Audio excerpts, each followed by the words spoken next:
రేవంత్ నువ్వు మొగోనివైతే ఇప్పుడు కూడా అడుగుతున్నా రేవంత్ రెడ్డి, నువ్వు మగాడివైతే నీ జూబ్లీ హిల్స్ ప్యాలెస్ నేను వస్తా. ఏం చేద్దామనయ్యా, ఎవడనుకున్నా వచ్చినాడు ఎలా ఉంటాడో తెలుసా, ఎట్టా వస్తాడో తెలుసా.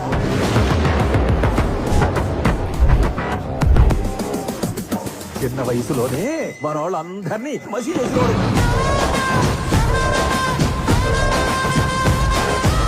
అసలు నేను ఆయన ఎలా అంటాడు, ఆయన్ని ఆడెలా నిలేసేవాడో తెలుసా. అక్కడ తగిలిన దెబ్బకి 4 దేశాలు తిప్పితే 5 ఏళ్లు పట్టింది